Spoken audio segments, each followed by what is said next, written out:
నమస్తే. నా పేరు Krishnamraju VVR, president Andhra Pradesh editors association. Electronic voting machines నిజానికి ఇవి భారతదేశానికి ఒక గర్వకారణం. ఈవెన్ అగ్రరాజ్యాలు సైతం ఇటువంటి వ్యవస్థను ఇప్పటి వరకు ప్రవేశపెట్టే సాహసం చేయలేకపోయాయి. ఇప్పటికీ అమెరికా లాంటి దేశాల్లో బ్యాలెట్ విధానమే అమల్లో ఉంది. అయితే ఈ ఈవీఎంల పనితీరు మీద పెద్దగా ఎవరికి సందేహాలు ఉండకపోవచ్చు, కానీ వీటిని మ్యానిపులేట్ చేస్తున్నారు, హ్యాకింగ్ చేస్తున్నారు, ఫలితాలు ఒక పార్టీకి అనుకూలంగా మార్చేస్తున్నారు అన్న అనుమానాలు, అపోహలు అనేక సంవత్సరాలుగా ఉన్నాయి. దీనికి సంబంధించి కోర్టుల్లో అనేక కేసులు కూడా వేశారు. ఈవెన్ దాదాపు 40 కేసుల్లో సుప్రీంకోర్టు దాకా వెళ్ళడం, సుప్రీంకోర్టు వీటి పనితీరు పట్ల సంతృప్తి వ్యక్తం చేయడం జరిగింది. అలాగే ఎన్నికల సంఘం కూడా వీటి పనితీరు పట్ల తన సంతృప్తిని వ్యక్తం చేయడమే కాకుండా వీటిని హ్యాక్ చేయడం ఎవరికీ సాధ్యం కాదు అని చెబుతూ వస్తున్నప్పటికీ కూడా భారతదేశంలో ఎన్నికల్లో ఓడిపోయిన పార్టీలు ఈవీఎంలని నిందించడం అనేది ఒక ఆనవాయితీగా వస్తుంది. అయితే ఇటీవలి కాలంలో ఈ పార్టీల ఆరోపణలు మరింత తీవ్రతరం అయ్యాయి. దీనికి తగ్గట్టుగానే ఈవీఎంల పనితీరు, అలాగే ఎన్నికల ఫలితాల సందర్భంగా వస్తున్న వ్యత్యాసాలు, అంటే ఆ గణాంకాల్లో వస్తున్న వ్యత్యాసాలు, ఇవన్నీ కూడా నిజానికి వాటి పనితీరు పట్ల ప్రజల్లో కూడా అనుమానాలు, అపోహలు కలగజేస్తున్నాయేమోననిపిస్తోంది. తాజాగా మహారాష్ట్ర ఎన్నికల్లో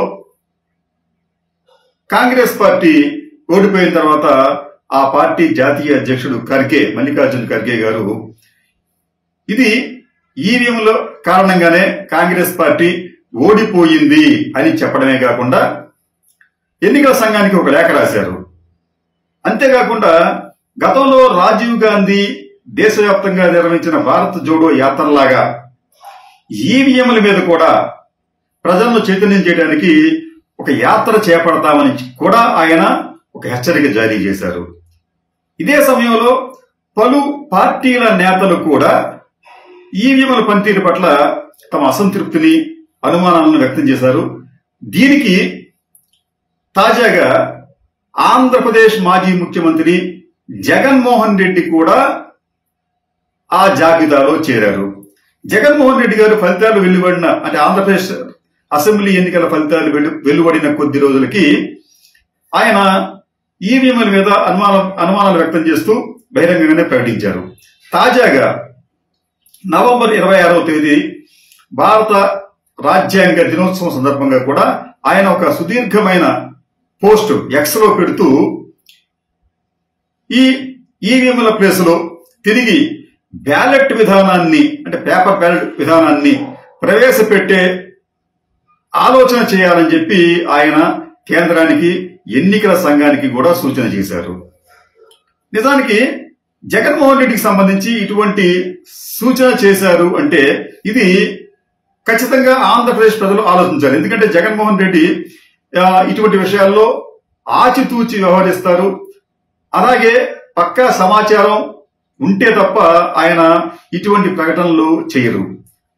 మాకున్న సమాచారం ఏంటంటే జగన్మోహన్ రెడ్డి గారు కొంతమంది నిపుణులతో ఈ అంశం గురించి సుదీర్ఘంగా చర్చించి అనంతరం ఆయన ఈవీఎంలకు వ్యతిరేకంగా ఒక స్టాండ్ తీసుకోవాలని చెప్పి నిర్ణయించుకున్నట్లుగా తెలుస్తోంది. ఇదే కాకుండా జగన్మోహన్ రెడ్డి గారి వాదనను బలపరిచే విధంగా ఈవీఎంలకు సంబంధించి అనేక లోపాలు కనిపిస్తున్నాయి. ఈ లోపాలు మనం చర్చించుకునే ముందు ఒక్కసారి చంద్రబాబు నాయుడు గారు, ఆయన హైటెక్ సేవీ, టెక్ సేవీ అంటాం ఆయన మనం, అంటే ఈ టెక్నాలజీ మీద ఆయనకి అపరిమితమైన ఆసక్తి, అనుభవం కూడా ఉందని చెప్పి తెలుగుదేశం పార్టీ నాయకులు చెప్పుకుంటూ ఉంటారు. ఆయనకు వేమూరి హరిప్రసాద్ అని చెప్పి ఒక ఎన్ఆర్ఐ, ఆయనకు టెక్నికల్ సాంకేతిక సలహాదారుగా కూడా గతంలో ఉన్నారు. ఆయన గతంలో ఒక స్కామ్ లో కూడా వీరందరూ కూడా ఇన్వాల్వ్ అయ్యారు. ఆ కేసు ఇంకా నడుస్తూనే ఉంది.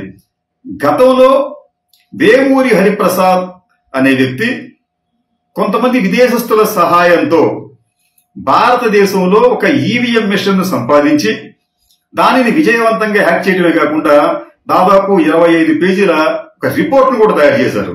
అంటే ఆ ఈవీఎం ను ఎలా ట్యాంపర్ చేయొచ్చు, ఎలా హ్యాక్ చేయొచ్చు అని చెప్పి ప్రూవ్ చేస్తూ ఆయన ఒక పుస్తకాన్ని కూడా ఆయన ప్రచురించారు. అయితే దీనిని ఆ రోజున ఎన్నికల సంఘం చాలా తేలిగ్గా తీసుకుంది. కానీ చంద్రబాబు నాయుడు గారు తీసుకోలేదు. చంద్రబాబు నాయుడు గారు గతంలో ఓటమి సందర్భంగా తన ఓటమికి కారణం ఈవీఎంలే అని చెప్పి బ్లేమ్ చేశారు.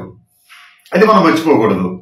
అయితే చంద్రబాబు నాయుడు గారు ఇలా ఈవీఎంలను ట్యాప్ చేయొచ్చు లేకపోతే ట్యాంపర్ చేయొచ్చు అని చెప్పిన వ్యక్తి ఇప్పటికీ అదే మాటకు కట్టుబడి ఉన్నారా అన్నది ఆయన గాని ఆయన పార్టీ నాయకులు గాని ఏదైనా ఒక అభిప్రాయం చెబితే ప్రజల్లో కూడా సందేహాలుంటే తెలిగిపోతాయి. ఇది ఒక అంశం. అయితే ఈవీఎంలకు వచ్చేటప్పటికి ఎప్పటి నుంచో మనం అనుకున్నట్టుగా వాటి మీద అనుమానాలు అపోహలు ఉన్నాయి. అయితే ఈ అనుమానాల్లో ప్రధానమైనది ఏంటంటే మనం ఒకరికి ఓటు వేస్తా ఉంటే మరొకరికి ఓటు వెళ్తుంది అన్న అనుమానాలు వచ్చినప్పుడు ఎన్నికల సంఘం మళ్లీ భారీగా కసరత్తు చేసి వీవీప్యాట్ విధానాన్ని ప్రవేశపెట్టింది. అంటే ఈ విధానం ఏమిటంటే మనం ఏదైనా ఒక గుర్తుకు ఓటు వేస్తే ఆ గుర్తుకు సంబంధించి ఒక పేపర్, ఆ పేపర్ లో ఆ గుర్తు కనిపిస్తుంది, మనకి ఓటర్ కనిపిస్తుంది. మనం చూసిన తర్వాత ఆఫ్టర్ 3 నుంచి 4 సెకండ్ల తర్వాత ఆ పేపర్ అనేది తిరిగి కట్ అయ్యి ఆ వీవీప్యాట్ పాట్ లోకి వెళ్తుంది. అంటే ప్రజల్లో కొంత నమ్మకం ఏర్పడింది. ఓకే, నేను ఈ గుర్తుకి నేను ప్రెస్ చేస్తే అదే గుర్తు కనిపించిందని చెప్పి అని అనుకున్నారు. అయితే ఆ తర్వాత మరికొంతమంది కొన్ని సందేహాలు వ్యక్తం చేశారు. నేను ఏ గుర్తుకు ఓటు వేస్తున్నానో నేనే వేస్తున్నాను, నాకు తెలుసు అది. ఆ గుర్తులో వీవీప్యాట్ లో కనిపిస్తుంది, బాగానే ఉంది. కానీ ఇది సమాచారం అంతా కూడా కంట్రోల్ యూనిట్ అనే ఒక 3వ యూనిట్ లో నిక్షిప్తమవుతోంది. ఇక్కడే మాకు అనుమానాలు ఉన్నాయని చెప్పే భావనను దేశంలో అనేక స్వచ్ఛంద సంస్థలు కూడా వ్యక్తం చేస్తున్నాయి. మీకు దీనికి సంబంధించి ఢిల్లీలో కూడా గత సార్వత్రిక ఎన్నికల తర్వాత పలు మేధావులు అలాగే పలు సంఘాలు కూడా ప్రెస్ మీట్ పెట్టి ఈ ఎన్నికల్లో అవకతవకలు జరిగాయి, దీనికి ఈవీఎంలే కారణం అని చెప్పి బహిరంగంగానే ఆరోపించారు. అంటే మీరు చెప్పేది ఏంటంటే మీరు ఒక గుర్తును చూసి దాన్ని ప్రెస్ చేస్తారు, అదే గుర్తు మీకు వీవీప్యాట్ లో ప్రింట్ అయి కనిపిస్తుంది, బాగానే ఉంది. కానీ ఇదంతా ఈ సమాచారం అంతా వెళ్లి కంట్రోల్ యూనిట్ లో నిక్షిప్తమవుతుంది. అయితే ఆ కంట్రోల్ యూనిట్ లో ఎటువంటి సమాచారం వెళ్తుంది అన్నది వీరి అనుమానం. అంటే మనం ఒక గుర్తుకు నొక్కాం, బాగానే ఉంది, మనకు కనిపించింది, బాగానే ఉంది. అయితే కంట్రోల్ యూనిట్కి వెళ్ళేటప్పటికి ఆ గుర్తు మారిపోవచ్చు కదా అన్నది వీరి అనుమానం. సరే, దీనికి సంబంధించి ఇప్పటి వరకు కూడా ఎన్నికల సంఘం ఎటువంటి వివరణ ఇవ్వలేదు. ఈ వివరణ ఇవ్వకపోవడంతో పాటు ఎన్నికల సంఘం కూడా దీనికి సంబంధించి కొంత నిర్లిప్తంగా ఉన్నట్టుగా అనిపిస్తుంది. ఎందుకంటే నిర్లిప్తమే కాదు, నిర్లక్ష్యంగా అహంకారంతో కూడా ఉన్నట్టుగా అనిపిస్తుంది. ఎందుకంటే గతంలో సుప్రీంకోర్టులో ఒక ఇటువంటి ఎన్నికలకు ఫ్రాడ్ జరిగిందని చెప్పినప్పుడు సుప్రీంకోర్టులో కేసు వేసినప్పుడు సుప్రీంకోర్టు చాలా స్పష్టంగా చెప్పింది. అదేమిటంటే ఎవరైనా ఒక అభ్యర్థి అనుమానాలు ఉన్నాయి, ఈ ఎన్నికల మీద ఆ పోలింగ్ మీద అనుమానాలు ఉన్నాయంటే ఎన్నికల సంఘం అధికారులు తిరిగి ఆ వీవీప్యాట్లను అంటే ఆ వీవీప్యాట్లో పడిన గుర్తులను తిరిగి లెక్కించాలి అని చెప్పి స్పష్టంగా చెప్పింది. అయితే ఆ విషయాన్ని ఎన్నికల సంఘం విస్మరిస్తోంది. అంతేకాకుండా మొన్న ఆంధ్రప్రదేశ్ లో జరిగిన ఎన్నికల తర్వాత కూడా కొంతమంది కోర్టుకు వెళ్లడం, కొంతమంది ఎన్నికల సంఘానికి ఇటువంటి అర్జీలు పెట్టినప్పుడు వాళ్ళు తిరిగి మేము లెక్కిస్తామని చెప్పి అంటే వీవీప్యాట్ లోని స్లిప్పులు లెక్కిస్తారని చెప్పి అనుకున్నాం మనంతా. కానీ వారు ఆ పని చేయకుండా వీవీప్యాట్ లోని స్లిప్పులను తగలబెట్టేశారు. వాటిని కనీసం 40 రోజులు ఉంచాలి, కానీ 10 రోజులకే తగలబెట్టేశామని చెప్పి చెప్తున్నారు. ఎందుకు ఇట్లా చేస్తున్నారు వాళ్ళు?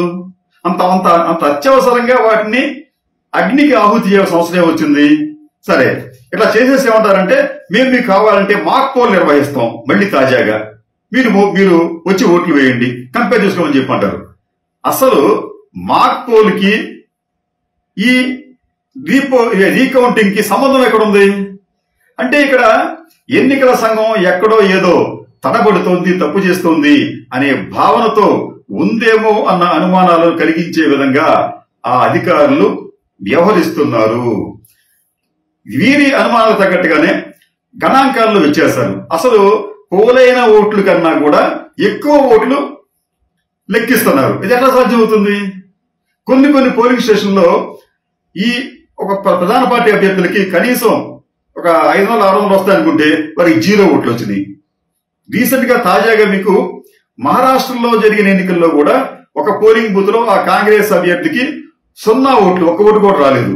అయితే ఆ పోలింగ్ బూత్ పరిధిలోని ప్రజలందరూ కూడా రోడ్ల మీదకి వచ్చి రాస్తారోకో చేశారు. అదేమిటి, మేమంతా ఆయనకే వేశాం, కనీసం 1 ఓటు కూడా రాదా అన్నది వారి అభియోగం. మరి 0 ఓట్లు ఎందుకు వచ్చినాయి అంటే ఇటువంటి అనేక తప్పులు ఇక్కడ కనిపిస్తున్నాయి. గత ఎన్నికల్లో దాదాపు లక్షలాది ఓట్ల తేడా వచ్చింది అక్కడ. అంటే పోలైన ఓట్లకి నమోదైన లెక్కించిన ఓట్లకి అంతంత తేడా ఉన్నప్పుడు ఖచ్చితంగా ఎన్నికల సంఘం వీటి మీద దృష్టి సారించాలి. దృష్టి సారించకుండా మీరు గెలిస్తే మీకు ఈ ఓటింగ్ మిషన్లు అన్ని కూడా మంచిగా ఉన్నట్టు, ఓడిపోతే అవి లోపభూయిష్టంగా ఉన్నట్టుగా మీరు అంటున్నారు అని చెప్పి ఎన్నికల సంఘం అంటుంది. ఎన్నికల సంఘం పని అది కాదు. ఎన్నికల సంఘం పని ఏమిటంటే వారు ప్రజల కోసం పనిచేయాలి. ప్రజల కోసం పనిచేసే పార్టీలు ఏవైనా ఒక ప్రతిపాదన చేస్తే లేదా ఒక ఆరోపణ చేస్తే వాటిని కన్సిడర్ చేయాలి, వారి అనుమానాలను నివృత్తి చేయాలి. దానికోసం పారదర్శకంగా వ్యవహరించాలి. కానీ ఎన్నికల సంఘం దగ్గర ఆ పారదర్శకత లేదు. వాళ్ళు ఏమంటారంటే అసలు ఎన్నికల సంఘం వాళ్ళు వాదన ఏంటంటే ఈ ఎలక్ట్రానిక్ ఓటింగ్ మిషన్ అనేవి ఇండిపెండెంట్ యూనిట్లు, ఇవి హ్యాక్ ప్రూఫ్, వీటిని ఎవరు కూడా హ్యాక్ చేయలేరు. అంటే సెల్ ఫోన్ సిగ్నల్స్ ద్వారా కానీ, ఇంకో సిగ్నల్స్ ద్వారా, బ్లూటూత్ ద్వారా కానీ, మరో విధంగా కానీ దాన్ని హ్యాక్ చేయలేరు అన్నది వారి వాదన. కానీ ఈ ఎన్నికల సంఘం ఈవీఎంలను ఎక్కడ తయారు చేస్తున్నారో అక్కడే వాటిని మ్యానిపులేట్ చేయవచ్చు కదా అన్నది చంద్రబాబు నాయుడు గారి అభియోగం. ఆ అభియోగాన్ని ఎన్నికల సంఘం ఎందుకు పట్టించుకోవటం లేదు, సందేహాలు ఉంటే ఎందుకు నివృత్తి చేయటం లేదు? ఎందుకంటే మీకు ఒక ఉదాహరణ చెప్తాను. ఒక 3-4 నెలల క్రితం ఇజ్రాయెల్ కొన్ని వేల పేజర్లలో పేలుడు పదార్థాలు పెట్టి వాటిని ఎక్కడో దూరం నుంచి పేల్చివేసింది. ఫలితంగా మీకు ఈ గాజా ఈ ప్రాంతాల్లో, అంటే ఇప్పుడు యుద్ధం ఎక్కడ జరుగుతుందో ఆ ప్రాంతాల్లో వేలాది మంది గాయపడ్డారు. అంటే ఇక్కడ దీన్ని మనం కొద్దిగా డీప్ గా వెళితే పేజర్లను తయారు చేసే యూనిట్లలో ఇజ్రాయెల్ తన ఏజెంట్లను చొప్పించి అక్కడ ఆ పేజర్లలో పేలుడు పదార్థాలను పెట్టడం జరిగింది. అన్ని వేల యూనిట్లలో పేజర్లు పెట్టడమే కాకుండా ఆ తర్వాత వాటన్నింటినీ కూడా ఒకేసారి పేల్చివేసింది. ఫలితంగా వేలాది మంది గాయపడ్డారు, అనేక మంది చనిపోయారు. అంటే ఇజ్రాయెల్ అటువంటి పని చేయగలిగినప్పుడు భారతదేశంలో ఈవీఎంలను కూడా అట్లా మ్యానిపులేట్ చేయలేరా? మ్యానుఫ్యాక్చరింగ్ దగ్గర, స్టోరేజ్ దగ్గర ఆ ఈవీఎంలలో తమకు కావాల్సిన చిప్ను మ్యానిపులేట్ చేయడమో లేకపోతే కొత్త చిప్ను పెట్టడమో చేయలేరా? వాళ్ళు ఖచ్చితంగా చేయగలరు. కానీ దానిని ఎన్నికల సంఘం అనుమతించడం లేదు. అట్లాగే ఏమీ జరగదు అని చెప్పి అంటుంది. రెండో సిగ్నల్ సంబంధించి ఒక వివాదపరమైన అంశం ఏంటంటే ఈ ఈవీఎంలను ఎన్నికలు అంటే పోలింగ్ జరగడానికి ముందు అందరు ఎదురుగా చెక్ చేస్తారనమాట. ఆ చెక్ చేసినప్పుడు ఆ ఈవీఎంలను సెల్ ఫోన్ ద్వారా సిగ్నల్స్ పంపించి మళ్ళీ వాటిని పంపించి అది పనిచేస్తుందో లేదని చెప్పి చూస్తున్నారు అక్కడ. అది అంటే ఈవీఎంలు అనేవి సెల్ ఫోన్లకు రెస్పాండ్ అవుతున్నాయి. అయితే దీనికి ఎన్నికల సంఘం ఉంటుందంటే ఇది ఏ సెల్ ఫోన్ పెడితే ఆ సెల్ ఫోన్ పెడితే పనిచేయదు అక్కడ. అది మా పరికరాలు వేరే ఉంటాయని చెప్పి అన్నారు. మీ పరికరాలు బయటకు ఎందుకు రాకూడదు అంటే ఇది ఒక అనుమానం. అది మూడో అనుమానం ఏమిటంటే ఈ సెల్ ఫోన్ ద్వారా కావచ్చు లేకపోతే ఇటువంటి వైర్లెస్ డివైజెస్ ద్వారా కావచ్చు వీటిని మ్యానిపులేట్ చేయడానికి ఆ ఈవీఎం మిషన్ లో ఏదైనా ఒక చిన్న పరికరం పెడితే అవి రెస్పాండ్ అవుతాయని చెప్పిన వ్యక్తి వేమూరి హరిప్రసాద్ గారు. నిజానికి ఎలన్ మస్క్ కూడా ఈవీఎంలు హ్యాక్ ప్రూఫ్ కాదు, అవి వాటిని మనం ఈజీగానే హ్యాక్ చేయొచ్చు చెప్పి చెప్తున్నాడు ఆయన. అంతేకాకుండా ఇప్పుడు టెక్నాలజీ ఎట్లా మారిందంటే ఎక్కడో కొన్ని వేల మైళ్ళ దూరంలో ఉండే అంతరిక్ష నౌకలను కూడా సిగ్నల్స్ ద్వారా నడిపిస్తున్నారు. మరి అటువంటిప్పుడు ఈ ఈవీఎంలను ఎందుకు వాళ్ళు ఈ కొంతమంది ఇటువంటి పనులు చేసేవాళ్ళు ఎందుకు దాన్ని హ్యాక్ చేయలేరు? కాబట్టి ఏంటంటే ఈ ఈవీఎంలకు సంబంధించి ఎన్నికల సంఘం పంతాలు పట్టింపులు పోకుండా, అహంకార ధోరణిగా వ్యవహరించకుండా, ప్రజల కోసం అలాగే ప్రజల కోసం పనిచేసే పార్టీల కోసం వారికి వచ్చే అన్ని అనుమానాలను నివృత్తి చేయవలసిన బాధ్యత ఉంటుంది. లేకపోతే ఈ ఈవీఎంలకు వ్యతిరేకంగా భారతదేశంలో పెద్ద ఎత్తున ఉద్యమాలు జరిగినా ఆశ్చర్యపోనక్కర్లేదు. జగన్మోహన్ రెడ్డి లాంటి వ్యక్తి కూడా వీటిని వ్యతిరేకిస్తున్నారు అంటే ఆయన దగ్గర పక్కా సమాచారం ఉంది కాబట్టే ఆయన కూడా ఒక నిర్ణయం తీసుకున్నట్లుగా మనం భావించాలి.